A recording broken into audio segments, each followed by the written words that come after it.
To begin, well, good afternoon, dear friends. It's a pleasure to welcome you to the Searching on LinkedIn course. From the ADA, this first class is traditionally held in an open format. Today we're talking about registration and the secrets of filling out a profile. Well, and in general about the platform, why you should look there. Why do you need to learn how to search on LinkedIn? Those who know how to properly search on LinkedIn find candidates 2-3 times faster than other recruiters. And it's always with the recruiter. The more you close jobs, the more you directly or indirectly affect your salary. Plus, if you have a need to look for passive candidates, or you have some sort of international search, LinkedIn is your best friend too. Well, the major innovations in artificial intelligence will happen there and are already actually happening. We'll talk a little bit about that too. This is the course site, and I'll tell you a little bit about myself. In case we don't know each other, my name is Mike Pritula. I started out as a recruiter at Alpha Bank and worked there for 3.5 years, closing various vacancies and doing training, and was a business partner in parallel with recruiting. Then built recruiting at STB TV channel, then worked in gaming, built all HR including recruiting at Pritula, and the same were deals and consulted for PeopleForce. Here's a little backstory. I'll talk a little bit later about when I was introduced to LinkedIn, but I will say that in all places of work, this particular platform is the social network. She played an important role for me, for my job as a recruiter, for my team, for my career. Even Wargaming found me on LinkedIn. They wrote to me and offered to consider their vacancy. Ideals is the same. Found me on Lena, wrote me, offered to build the same thing I was doing in PPL but with their company. You see, thanks to the Lin, I even got some jobs. This is just an update on my accomplishments.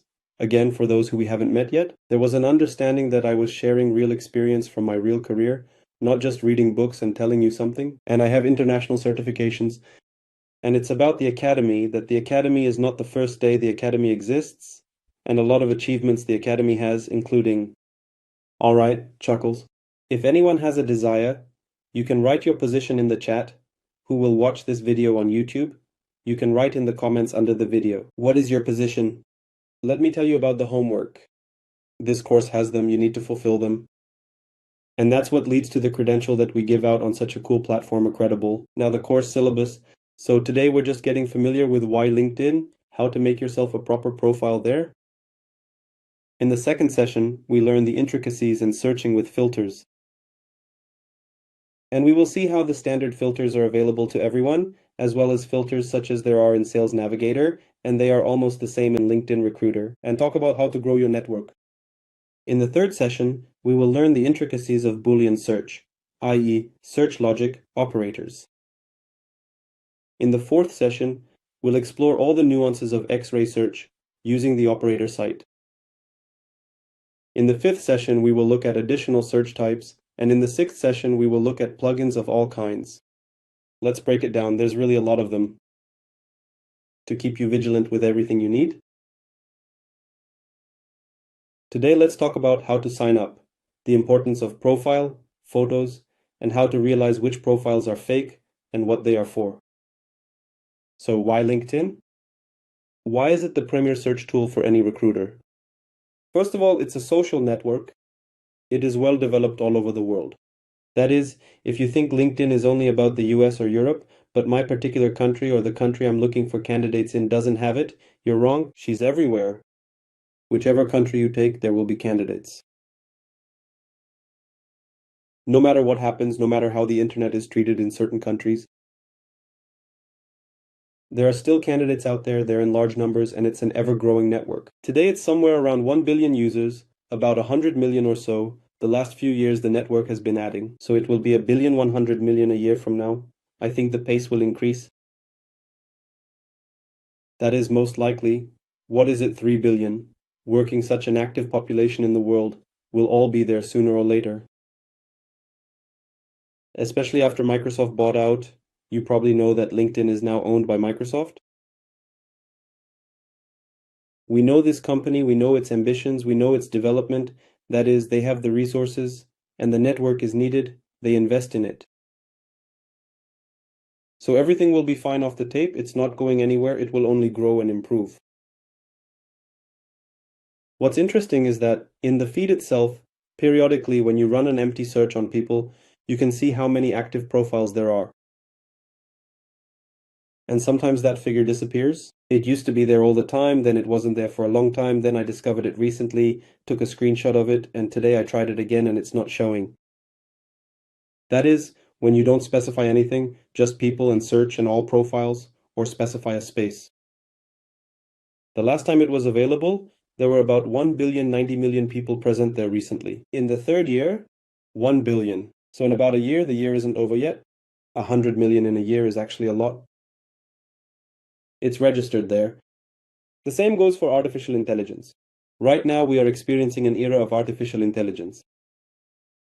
LinkedIn is doing well, as is Microsoft.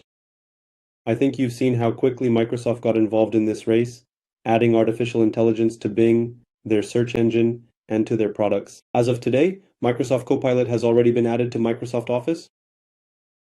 Basically, it's in many places, and of course, they didn't add it to LinkedIn. At first, they added text processing capabilities. For example, when you edit your profile description, but only if you have some kind of premium subscription, not the free one. It could be LinkedIn Premium, LinkedIn Sales Navigator, or LinkedIn Recruiter.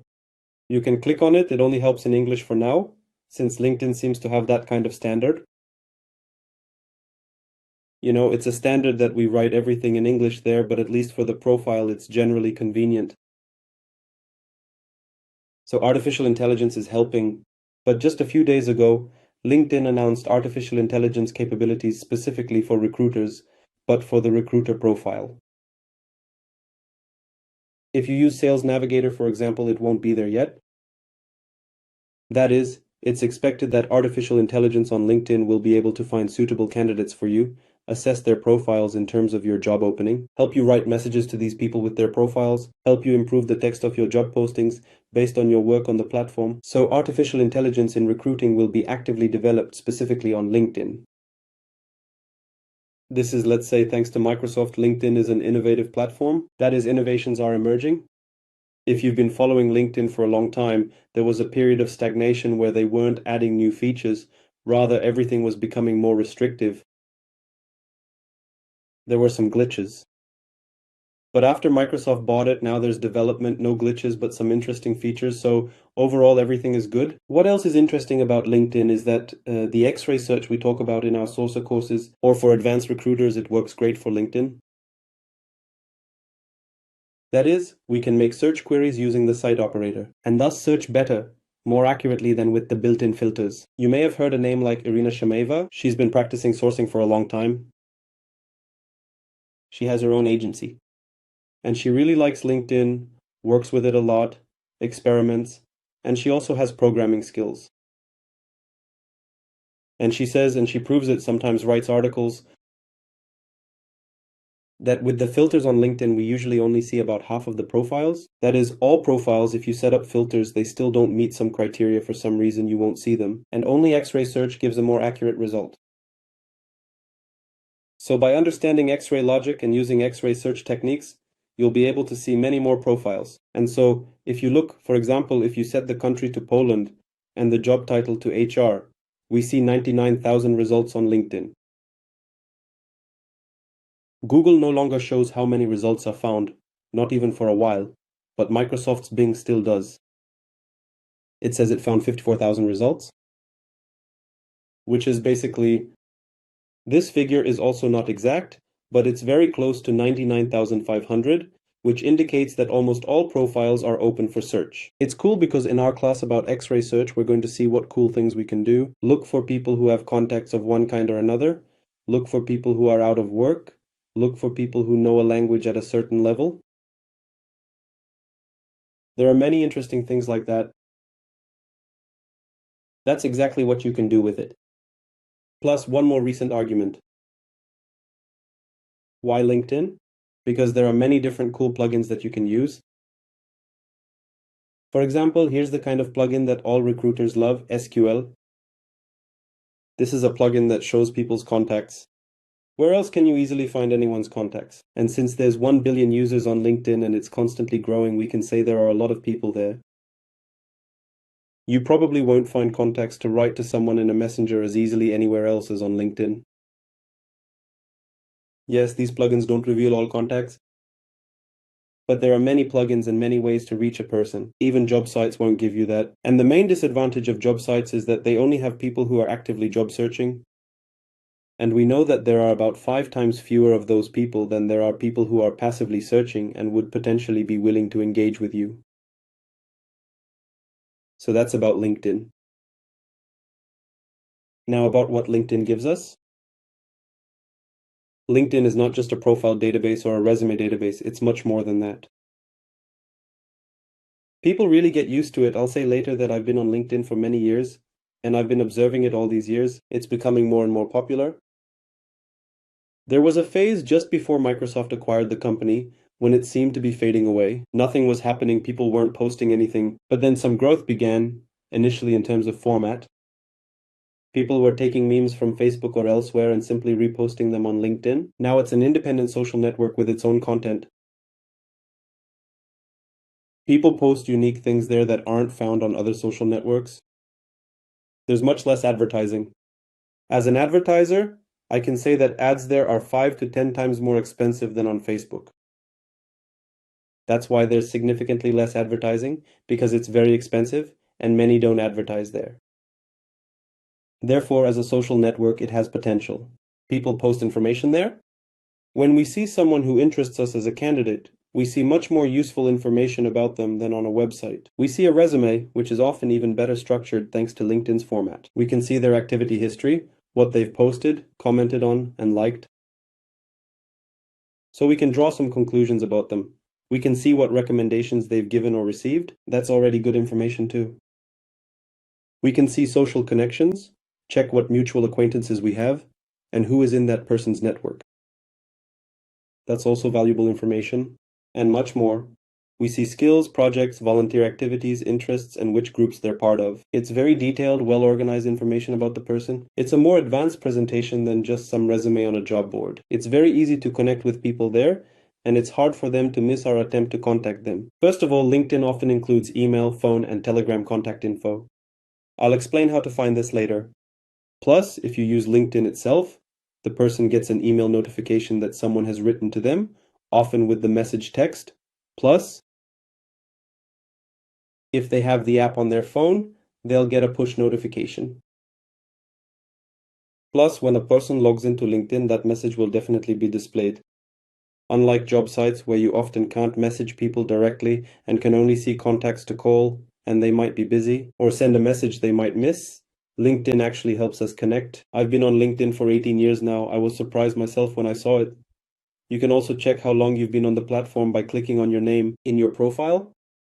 Go to your LinkedIn, click on your name, it will say about this profile, and you'll see it there.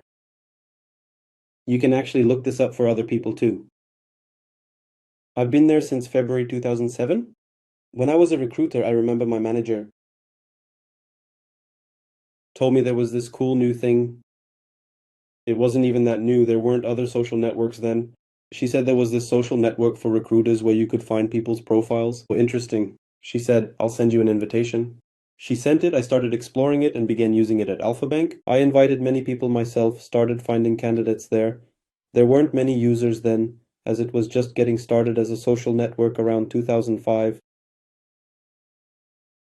Later, when I worked at the STB TV channel, I used it actively. My recruiters and I did. As we developed and I changed companies, LinkedIn became an increasingly important resource. At Pritula and WD, the last companies where I worked in hiring, we really relied heavily on LinkedIn. It was almost our primary source for sourcing and hiring. Let's move on. When I'm active, I'm generally passionate about this social network. I've explored it, am still exploring it, and continue to learn about it. I've written articles about it, shared recommendations with others, and studied how to better present myself, how to get the most out of it. Thanks to my research and implementing various techniques, my results on the social network improved. This screenshot, by the way, shows one of my results, though it's not my highest. My highest index was around 87. You can check your own if you go to the Social Selling Index link. This is essentially how LinkedIn evaluates you and your activity on the platform. The higher the score, the more the platform favors you.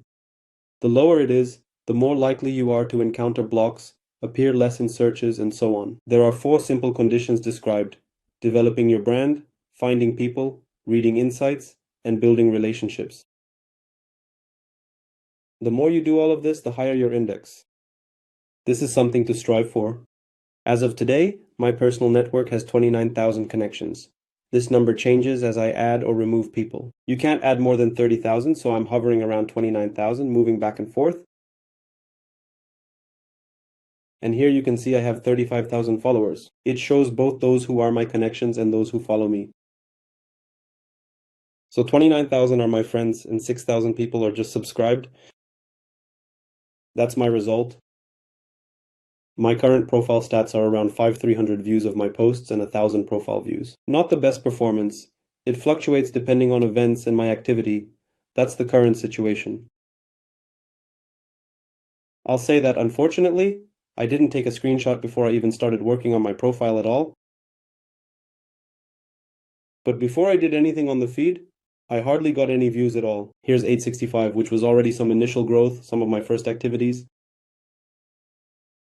But before that, the figure was 100 in 3 months. Now it's consistently in the thousands, and I don't do anything special for it. How do I sign up for LinkedIn? It's very simple. There's a website, follow the link. It's already translated into many languages, so just follow the instructions. In some cases, it may ask for a phone number. Enter your phone number, complete the registration. I don't recommend using fake surnames or names because you can be quickly blocked for that. It's better to register with your real information right away. Now, what's very important, your profile is very important. In order for you to get the most out of the social network, in order for you to have the maximum opportunities for candidates to respond to you, your profile should definitely not be empty. The most important elements should be at the top. This first part that appears on the initial screen is the most important. You must have a great picture. You should have an appropriate cover image. My cover currently reflects my interest in robots. I change this cover periodically. The robot theme fascinated me, so I displayed that. Later, something else will come up, and I'll display it differently. The description at the bottom is very important. You can see that it's quite extensive. Overall, I can say that I work on my profile frequently, and I even have plans to improve it in about a month. But you can always check out my current profile at this link. And that's just how I did it at first. When I wasn't developing on LinkedIn, I did a lot of searches. I was looking for people similar to me professionally, i.e., recruiters. I looked at what they had written, what they had indicated, what I didn't have, what I could learn from their profiles, and took some interesting elements for myself. Even until recently, I think about 6 months ago, I saw something interesting in someone else's profile and thought, oh, I should do that too. And I incorporated it into mine as well. Let me show you. For example, if I go to my profile, this is how I see it, probably how other people see it. There's no such button right now. Well, I recently saw about 6 months ago that people write in the first line of each job experience very concisely, a major accomplishment with an emoji and dashes. Why? Because when you look at a profile, it only shows one line of experience description and then the expand button. So if you want to convey the most important thing about each job, you need to describe it in one line. I've tried to describe the main points for each job in literally one line. When you click to see everything, you can expand all the details. Here's an example. You can see that every job is described. I described this a long time ago, then rewrote it, optimized it, changed some things, I improved some things, and so on. Now here it is as it is.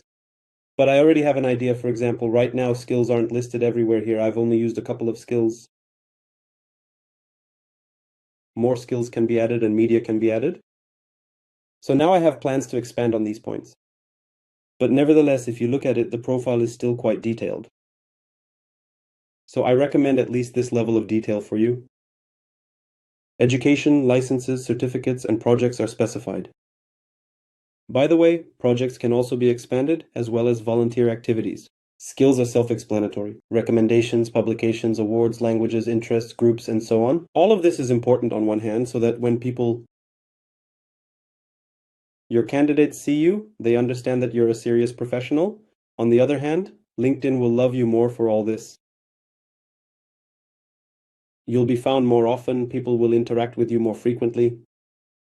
You'll be invited to connect and you'll accept. Your requests will get better responses. This will increase your social selling index. It will improve your experience interacting with the platform. What I include in a great profile? Here's the checklist I've created. Basically, these are all the sections that I have. I recommend you add all these points as well. That is, make sure you have each item present. If you intend to use this social network for your work, the more of these items you have, the more effective your interactions will be. Next, the photo really does play a huge role. It's our presentation, it's what people see, what they pay attention to, what either brings us closer together or pushes us apart. I used to experiment a lot with different photos. I came across a website called Photo Filler. I recommend it as well. It allows you to upload multiple photos for other site members to rate, and you will get a score. In exchange, you will also be asked to rate other people's photos. It's a mutual exchange. But you can choose the photos that are more successful. For example, when I was researching how it all works,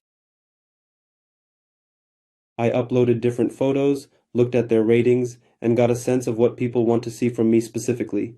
Your experience might be different, so I have come to understand what works for my profile picture. You might arrive at something different, but testing is important, because people will react to it.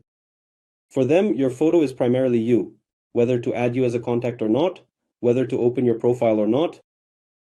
It will depend on that too. Next is the cover. The cover is what is displayed behind your profile photo. This is a continuation of your presentation, and I am talking about all sorts of things right now. I used to advise people, I wrote articles as I mentioned. And in my most recent experience, I helped an acquaintance a bit with his job search. He was a former colleague of mine, and he was used to agencies always finding jobs for him. But then there was a situation where he needed to find a new job on his own. I said, look, I know what an ideal LinkedIn profile should look like. Your profile is far from ideal. Let us improve it. When I implemented all these recommendations, he immediately got a bunch of offers. Simply because we improved the profile. The cover was one of those improvements. You can choose the perfect option, especially for a recruiter, a corporate photo with colleagues. That means a photo in the company office or at some event because you need to show yourself and the company you're inviting candidates to work for. If you don't have such photos, look for a nice picture on a free image website. But there should be some kind of image, not just a gray area. Next, make sure the first and last name are in the correct order. Some people mix them up for some reason. And using emojis is also quite acceptable. I've tried adding a star, removing the star, then I added them to the experience description as well. Basically, I can't say it significantly affected search results, but overall I think it improves the profile's readability when there are some visual elements. Profile title. LinkedIn automatically puts your current job title here, but I'd recommend rewriting it, adding some specifics, and including emojis. Maybe if you plan to use it for recruiting, list some of your most active job openings. For example, I found a recruiter who specifies who she's looking for. This first line is what everyone will see when they come across this recruiter in search results or elsewhere. Write looking for and specify the position. That's a good life hack. Next is a correct description of the About section. The most important thing, again for a recruiter, is the list of job openings, and don't hesitate to use emojis. Also for recruiters, it's advisable to provide contact information so people can get in touch if needed. Logos for each workplace and educational institution. This can be tricky if you've worked for companies that don't have LinkedIn pages. It happens, but LinkedIn allows you to manually add any company. The only catch is that in some cases, it will ask you to provide and confirm a corporate email. So you might need to reach out to someone at the company, ask them, let's add a LinkedIn page for the company, we just need a corporate email for confirmation. This is much better than having a generic gray house icon, which makes that work experience seem insignificant. Next, licenses and certifications. All the trainings, courses, everything you've completed or studied. I recommend including these as well. Again, it makes your profile more professional, adds keywords to help you get found, and that's good for your social search index. So take advantage of that too. Detailed description of workplaces with achievements. When it's just a workplace and position, it looks a bit sparse. It's better to specify exactly what you did, and even better, list some of your achievements, what you accomplished. Since you're writing in English, check it either with Grammarly or ask ChatGPT to review it. ChatGPT's downside is that it might add something that wasn't there. It might add things that weren't there, so be very careful. With Grammarly Chat, or at least it will just show you how to improve your text, well, try to describe it in detail. Next, again, emojis. You can see many emojis used in my profile. If you don't know how to access them, on a Mac, I press Ctrl plus spacebar. If you don't know where to find emojis, just go to the website. There's an emoji search feature where you can look them up, or use whatever method you normally use to bring up the emoji keyboard. Recommendations is a very important section, especially for professional social media profiles. This shows you how the algorithm works here. People are most likely to recommend you if you recommend them in return. So send recommendations to former and current colleagues and then click the button to request recommendations back. Then there's a chance they'll write back to you too. You can even make arrangements with some people. I remember I've already written some options. I've issued 30 recommendations. People would reach out, asking if you could give them a recommendation. I'll write it. At first I asked for recommendations in return, but then I gathered enough and thought I had plenty. But when people ask me, I write recommendations. I have 30 issued. It's important not just to receive recommendations. In fact, don't underestimate the significance of giving recommendations, because it also shows you as a professional. Next, your achievements, that's also good. List everything, maybe awards or nominations for something, how to recognize fake profiles, what they're for. So, working with LinkedIn, sooner or later you'll come across profiles that are, well, let's say not real. There might be fake photos, not real names, or incomplete profiles. It could be anything. It could be people who were just testing the platform, filling in whatever to quickly see how it looks. It could be fake profiles used by recruiters, journalists, detectives just to view people's profiles without showing up in the browsing history. These can be some business pages, even spam accounts. LinkedIn is doing a good job in this respect. They're cracking down hard on all of this. That is, if someone starts behaving differently than a normal recruiter, they quickly get blocked. And if they continue, their profile might get blocked here. So yes, there are some fake ones out there. It's good to understand that, as with any social network, and to recognize them. For example, don't waste your connection requests on these profiles. They won't respond. So only look at well-designed profiles. What else is useful? You'll be judged the same way too. If your profile is very basic, you might be perceived as fake, and people might not respond to your requests. What else? LinkedIn has a nice section called Featured. You can put some big items there, which allows you to showcase your posts, articles, links, or some media. Add something meaningful and important about yourself there. Maybe articles you've published in some media outlets. Maybe something else? It's eye-catching and prominently displayed on the profile, so make sure to use this feature. Plus, your recent posts are always visible there.